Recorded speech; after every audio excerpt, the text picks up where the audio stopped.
Right, we start. Okay, last time we looked at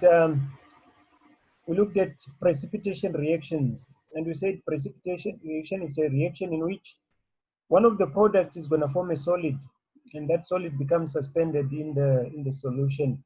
Right, so that's a precipitation reaction, and we classify it as an ion exchange reaction. Why? Because there is some exchange of ions that happens in that particular reaction. So today again we're going to look at ion exchange and just define it a bit more.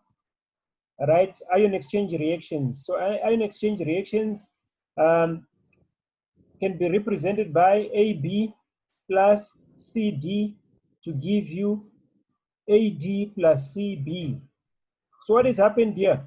Your AB splits, then your A, which is a positive, which is a cation, it's going to take D, right, which is negative in this case. All right, it's just a hypothetical equation though. So your AD forms and your BC forms, or CB, whatever way you take it. All right. Normally we write the cation first, so maybe our C is our positive. That's why we are writing it as CB, not BC. Right. So either AD or BC or CB may be a solid, or it can be a gas. All right. So that will classify that type of reaction. If your product that is forming is a solid, then we're going to call it a precipitation reaction. If it forms a gas, we're going to call it a gas forming reaction. So it just depends the state of those products that you are forming. Are they gases? Are they forming a solid or a precipitate? Right. So ion exchange reaction, simply where ions are exchanged. So when a solid forms, this is known a precipitation reaction. If a gas is formed, then this will be called a gas forming reaction. Right. Then we've got acid-base reactions, are a special class of ion exchange reaction, and we'll look at them after that, after these two here. Right, so definition for an ion exchange reaction, it is a type of reaction where the positive ions exchange their respective negative ions due to a driving force. So that driving force will be maybe the formation of a precipitate, or it will be the formation of a gas, depending with the reaction. So there is a driving force that propels that reaction in a certain direction, or for it to form certain substances. Right, so a type of reaction where the positive ions exchange their respective negative ions due to a driving force. That's ion exchange reaction. Right, so the next type that we're looking at is gas forming reactions. Right, these reactions are similar to precipitation reactions, with the exception that instead of forming a solid, or instead of them forming a precipitate, right, a gas is formed. So from the name gas forming, it means it's an ion exchange reaction in which a gas is going to be formed. Right. So an example of a gas forming reaction is sodium carbonate when we add it to hydrochloric acid, or when you react a carbonate and an acid. Right. So the balanced equation for this reaction is represented as follows. We have got your sodium carbonate, which is a solid, plus hydrochloric acid, which is a solution. All right, what are we going to form? We're going to form a salt and water and a gas, which is carbon dioxide. So whenever you react a carbonate with an acid, you form a salt, water plus carbon dioxide. So how does this happen? What is going to happen is your Na, which is a positive cation, is going to take the Cl. All right. Then, or let me do this. Let me write this one on a new screen. Yeah, let me do this. I need to just highlight what I'm saying here.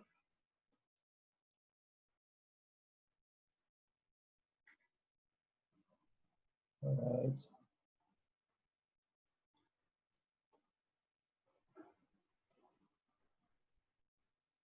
Right. So this is what we have. We've got sodium carbonate reacting with hydrochloric acid plus carbon dioxide to give carbon dioxide. So what has happened for us to get this product here? So basically what is happening is this. Your sodium is a plus. Your carbonate is 2 minus. Right, because the sodium are 2, so it's 2 positive. To cancel the 2 positive, we need 2 minus.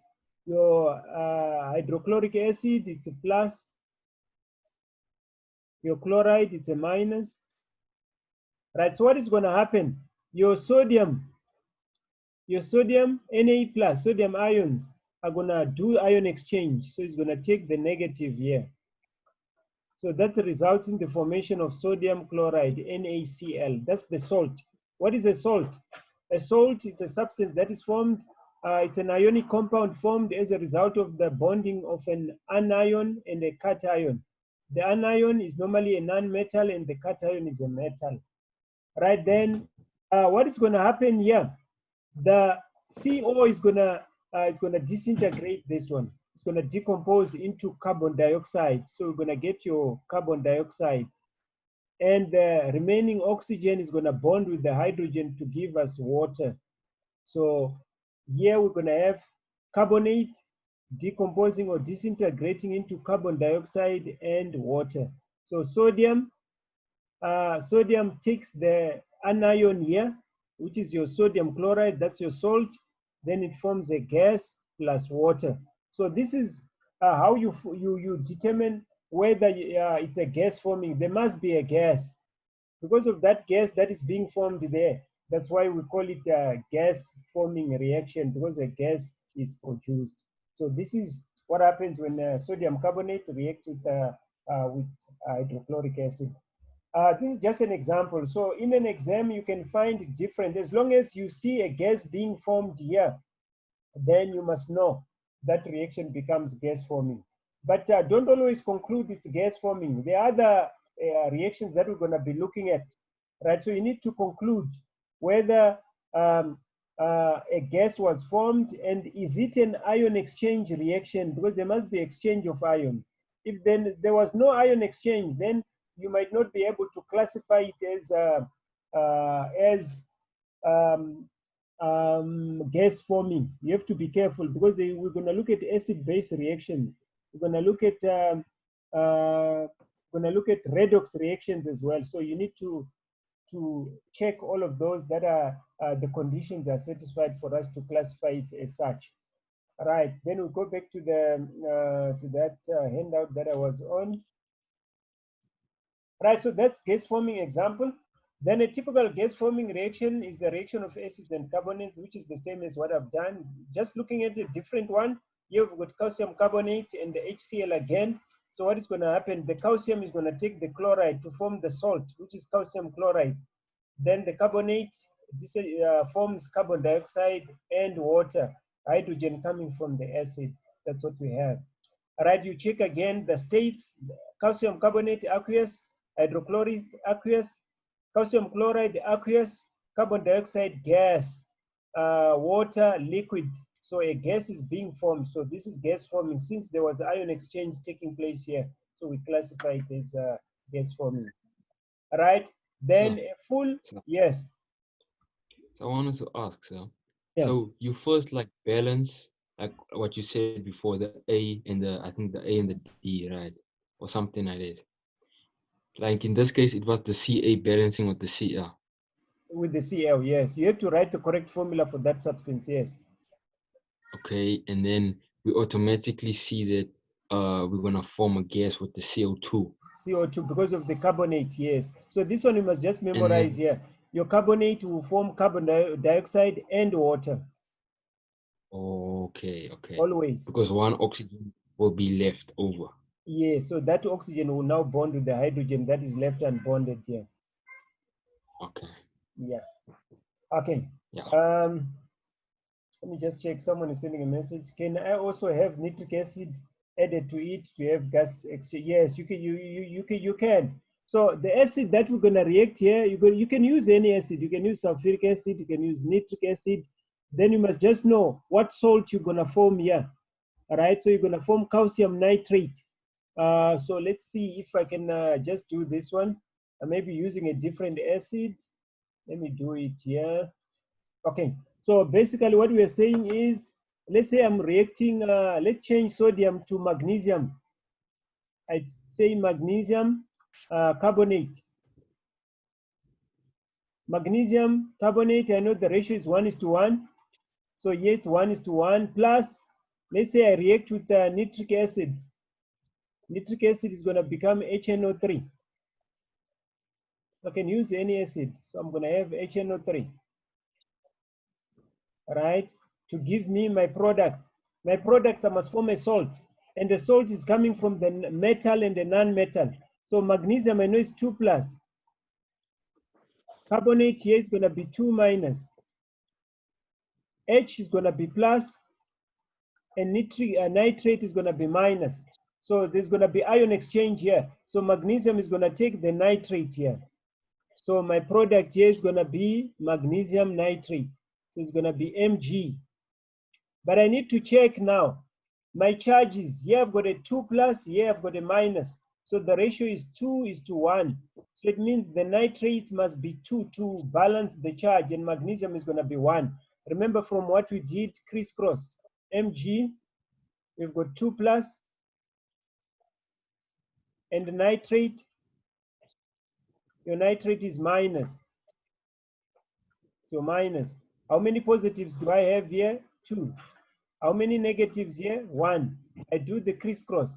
The nitrate must be 2, and magnesium must be 1. So my formula is going to be Mg and 2 nitrate. So my formula here is going to be Mg,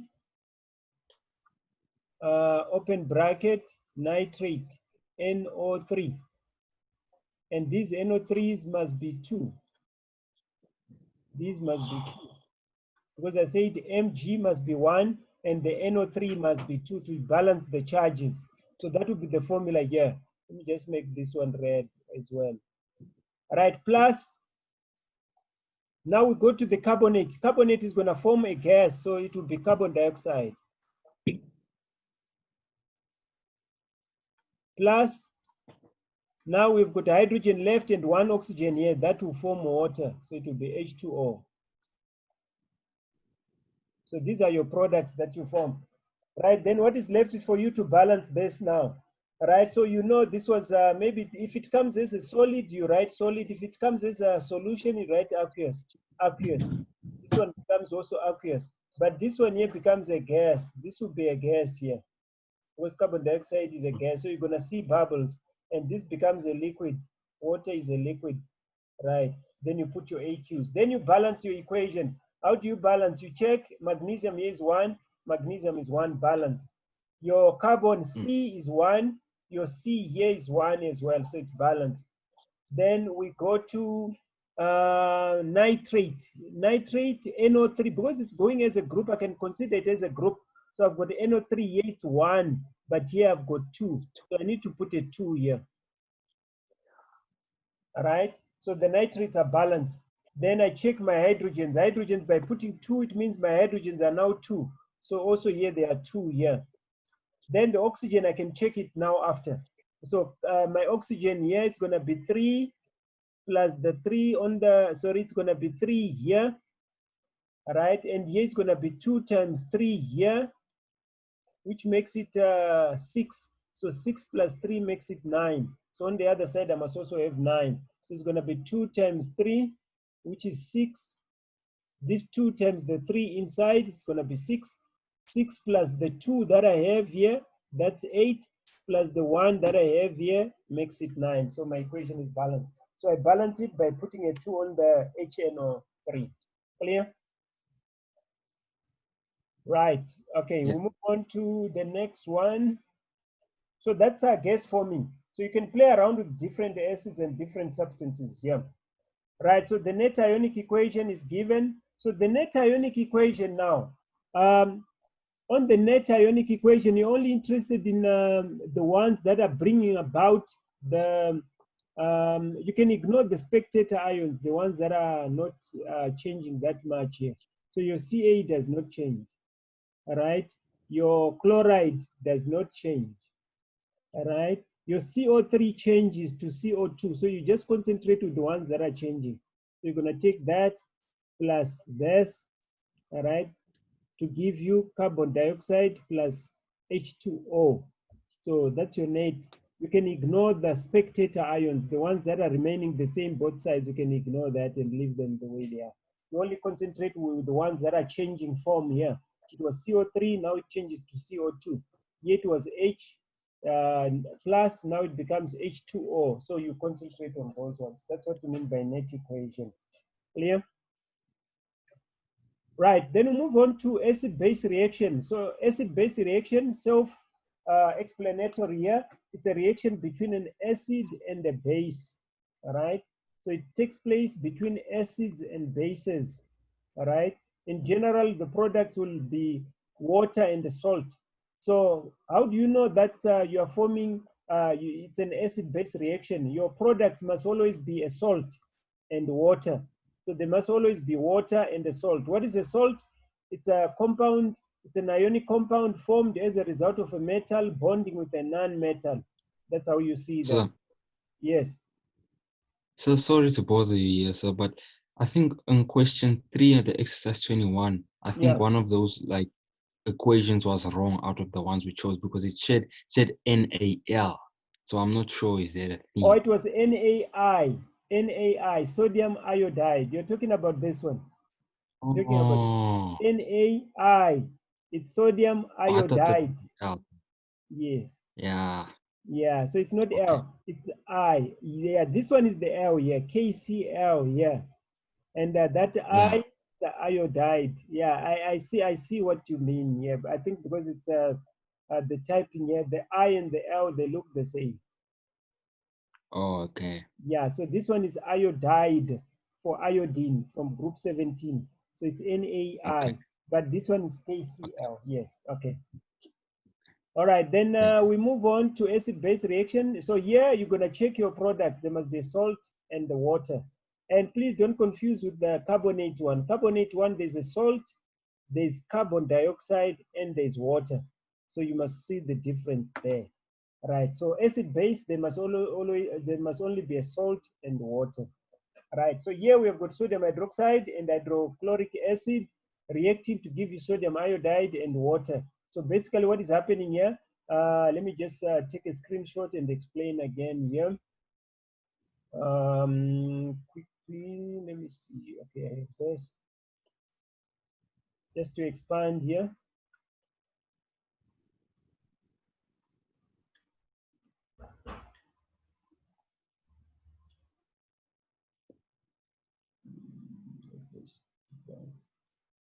Right, so this is what you have. So basically same again, you check your Na plus, OH minus, H plus, Cl minus. Ion exchange again. Sodium is going to take the Cl. These are ion exchange reactions. So you're going to get your NaCl. Positive, negative. So the ratio 1:1. So 1 Na for 1 Cl. Then the H that is remaining and the OH, they come together, these two, and they form the H2O, which is the water that you get there. So it's also an ion exchange reaction. And the Na is 1, Na1, Cl1, Cl1. Hydrogens, there are 2, so you've got your 2, oxygen is 1, so it's balanced. No need to balance, it's already balanced. Just watch out for your charges. You must just know the charges. So how do I know sodium is 1? Because it's in group 1, so it becomes +1. Remember what we did? This can help you for the groups. For the groups that you have, group 1 to 7. So group 1, you're going to have +1. Group 2, you're going to have your +2. Your group 3 or 13, depending whether you're using Roman numerals or this one, going to be +3. Then your group 4. Group 4 is going to be plus or -4, depending whether it's losing or gaining. Then you've got your group 5, becomes -3. Then you've got your group 6. Group 6 becomes -2. Then your group 17 or group 7, if you're using Roman numerals, right, you're going to have you're going to have -1. All right, -3, -2. Then your group 18 or your group 8, it's going to be 0. Right? Then if you're using group numbers, this will be a 1, this will be a 2, and this will be a 13 here. This will be 14. This will be your 15. That will be your 16. That's your group 17. And that's your group 18. Right, remember there's a space here on the periodic table. These two are separated by the transition metals, because your structure is going to be like this, like that. So you've got your groups. So these are separated here. So you must just know that on the periodic table. So this is also helps you to identify the initial charge here. Then the rest you can always go like plus minus to balance depending on the ratio that we have. Right, you just need to know that, especially when you're given your Mg2 SO4, you need to know magnesium, okay, it's in group 2. So it means it's a 2+. So if this is 2+, it means the SO4 becomes a 2-, just so that you have the right charges. If you mix up these charges, then your formulas are going to be affected. Therefore, the balancing is also going to be affected. Right, so that's what you have on that one. Back at this. Right, so this is a special case of ion exchange reaction, since the sodium in the sodium hydroxide swaps places with the hydrogen in hydrogen chloride, forming sodium chloride, which is that salt. At the same time, hydroxide and the hydrogen combine to form water, so you form a H2O. Another example, again, you've got your sodium hydroxide plus nitric acid. So sodium is going to go with the nitrate, NO3, to form sodium nitrate. That's your salt. Then your OH and H forms water. The full ionic equation, you're going to have Na plus, OH minus. Here you're just writing them as ions, all of them. H plus nitrate, NO3 minus, to give you Na plus, NO3 minus plus water. That's what you get. Right, so that's the second type of, the third type of reaction, acid base. Right, then the last one is your redox reaction. Right, for redox reaction are reactions which involve the transfer of electrons. Right, so on the above there was exchange of ions. When you look at redox reactions, it's a transfer of electrons. In grade 12, we're going to look at acid-base reaction. Actually, here there's a transfer of a proton. A proton is transferred here, right? But we'll talk about that in grade 11, right? So a redox reaction, electrons are transferred. So a redox reaction is a reaction in which electrons are transferred. One ion loses electrons and become more positive, while the other one gains electrons and becomes more negative. So you have to look at the charges of those substances. If there's a change in charge, then it means an electron has either been lost or gained. So one loses, the other one gains. To decide if a redox reaction has occurred, we look at the charge of the atoms or ions or molecules that are involved.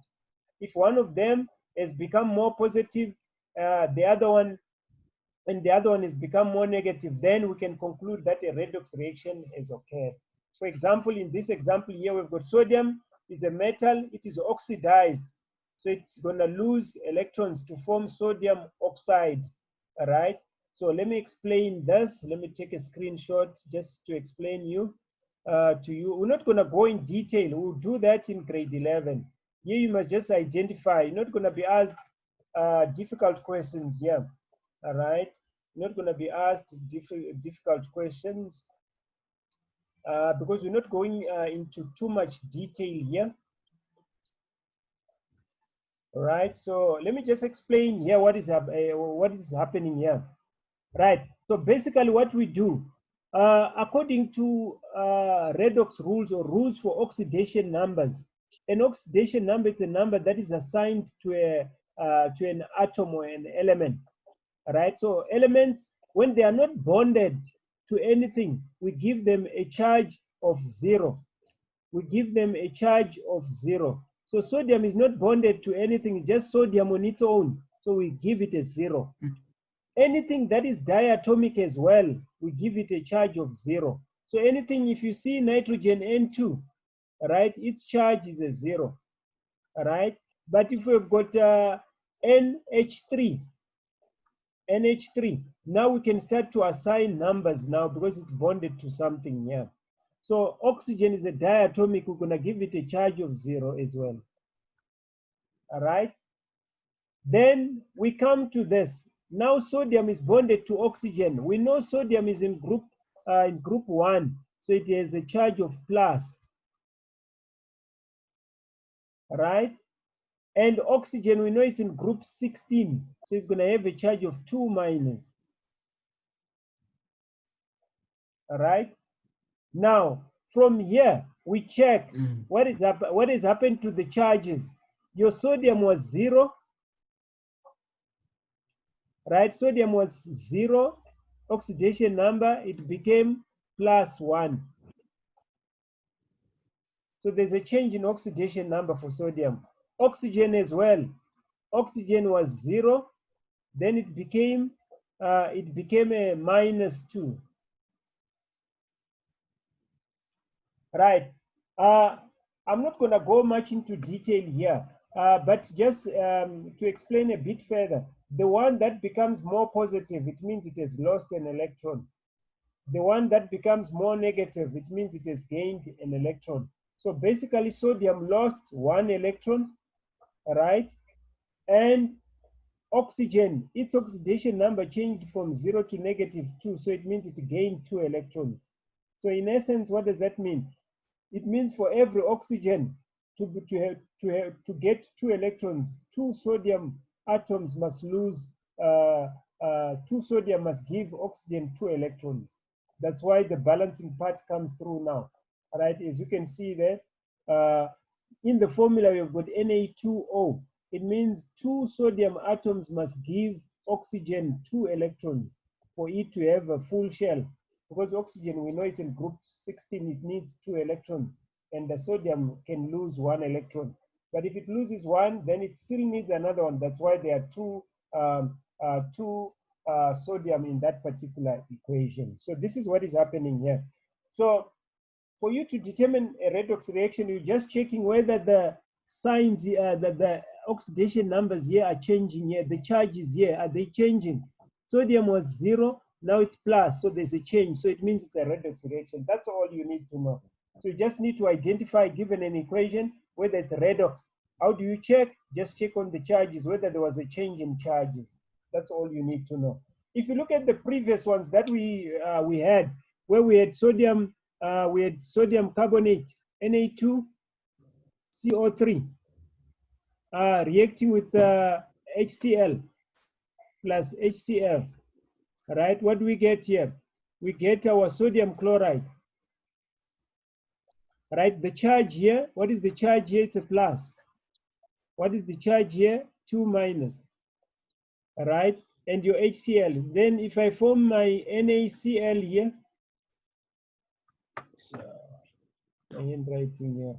Okay, if you check here, plus, minus, your sodium is still having the same charge. Your chloride is still having the same charge, so we cannot conclude. So you have to check if the charges are changing. That's what will tell you whether the reaction is redox or not. Okay, this one is it's a bit of a challenge because of oxidation numbers. You need to know the oxidation numbers roughly, but you can just identify.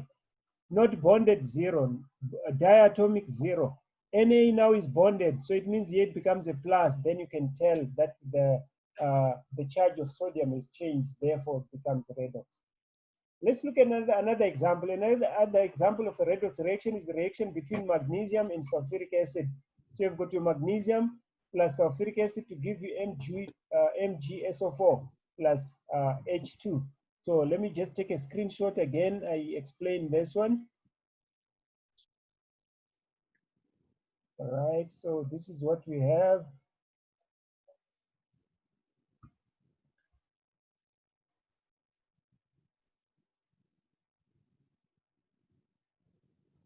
Right, so this is what you have here. Again, we check the charges. Magnesium is not bonded to anything, so we assign a 0 charge. Right, then we come to hydrogen. Hydrogen, we know it's in group 1, so it's a plus, it's bonded, so it's going to be a plus.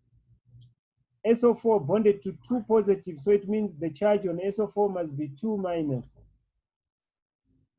Then we come this side. The magnesium is now bonded to SO4, but the SO4 we know it's a 2 minus because it didn't change, so it's still a 2 minus. So if SO4 is 2 minus, it means Mg is the 2 plus. Right, then your hydrogen is now a diatomic, so it becomes a 0. Yes, Zinedine. So when you when you put it over the arrow, like to create like the, how can I say, the product or something. Yeah. The SO4 got that 2 minus from the H2, right? But basically, okay, I don't want to take it like that, but SO4, we know always SO4, when we've got SO4, its charge will always be 2 minus, always. Okay, yeah. Yeah, it's an anion. It's an anion with a charge of 2 minus. So that one has to balance with the Mg also. So the yes, Mg the also positive and negative here must cancel out here. They must the charges must balance here. Yes. Okay. So that's how we tell. That's how we get the charge for Mg. That is 2 plus. Yeah. Because of the SO4 is 2 minus. So to balance 2 minus, we need a 2 plus. Yeah. Clear? Yes, sir. Okay, now we check if there's a change in charges here. Right, let's look at magnesium. Magnesium was 0. Now it's 2 plus. So there's a change in charge here for magnesium. Then we look at hydrogen again. Hydrogen here was plus 1. Now here it became a 0. All right, so there's a change in charges. So it means this is a redox reaction because the charges here are changing here. So it's a redox reaction, right? So you can even go a step further and check which one lost electrons. Whenever it becomes more positive, it means it's losing. So magnesium lost, and your hydrogen became it became more negative. Why? Because it was plus 1 on the number line, right? You've got your 0 here, you've got your 1, and you've got your negative 1. So for hydrogen, it moved from 0, from 1, it went backwards to a 0. So it became more negative because it's going towards the negative side. And this is our positive side. The one that becomes more negative, it gains. The one that becomes more positive loses. So your magnesium was here by 0. And it became plus 2. It became plus 2. So your plus 2 is somewhere here. So it went that way, right? So if it becomes more positive, it's losing. If it becomes more negative, it's gaining. So basically, your magnesium lost electrons to hydrogen. Then your SO4, this SO4 here, it did not change. Its charge is still the same. We call it a spectator ion. It's a spectator, right? It's not affected by this reaction here. It's a spectator ion. Why? Because its charge is remaining the same. Clear? So okay, that's so how yes. I have a last question. About the H2. Yeah. It's now 0. Yes. It's now 0. So it was first a positive there by the SO4. It was positive, but then it became 0. Yes. So it like got more negative. It got more negative, yes. And how do we see everything that is diatomic? We assign a 0. So if you get Cl2, we assign a 0. All diatomic will give a 0. You get N2, we assign a 0. You get H2, we assign a 0 charge on it. Okay. Yes. Okay. That makes all right. sense. All right. Then we move on to, I think we are almost done here. We have 3 minutes left. Right. So here they've written them showing each ion. So Mg, no charge, so it's a 0, plus H plus SO4 2 minus, like what I've done there, but they've written them separately. Mg 2 plus, SO4 2 minus, then your H no charge means it is a 0 charge. Then the net ionic equation, you ignore you leave out the spectator ion. So you're going to leave out the SO4. You just concentrate with the ones that are changing. So it's your Mg plus your H plus to give you Mg2 plus and your H2. That becomes your net ionic equation, where you're ignoring the spectators. You don't put the spectators, the ones that are not changing, you keep them out. So that's what you have. From the net ionic equation, it can be seen that magnesium transfers 2 electrons to H plus ions. So here you can tell that magnesium lost 2 electrons because it became 2 plus, and your H plus gained 1 electron, but they were 2, so they had to gain 1 each from the magnesium to form your H2. So basically, these are your reactions that you need to know. So to summarize, how many reactions we've spoken about? We've spoken about 4. Number 1, precipitation. It forms a solid. Number 2, we looked at gas forming. All right, gas forming forms a gas, so there must be a gas in the product. All right, next one is your acid base. There's a reaction between an acid and a base. How do you see that it's a acid base reaction? There must be salt and water. Next one, you've got your redox reaction. How do you see that it's a redox reaction? The charges must change. There must be a change in charge of the reactants when they form products. That's how you tell that it's a redox reaction. So that brings us to the end of this. I've got less than 1 minute. Any questions? Sir, okay, sir. When it forms a gas, right? Yeah. Does in that gas reactions, is it Yeah. only supposed to form a gas, like Yes. not with other? Okay. I think it can form other products, but one of them must be a gas. One of them must be a gas. Okay. Yeah. All right. Right. I think my time is up. I'm going to be cut now. I've posted this. Please do the activity that I've posted. Then we'll discuss it on Wednesday. Okay. Yes, sir. Right. We are done with this topic. We're moving on to the next one where we're looking at number calculation of number of moles. Let's meet on Wednesday. Please do the work. Thank you. Okay, sir. Okay. Bye.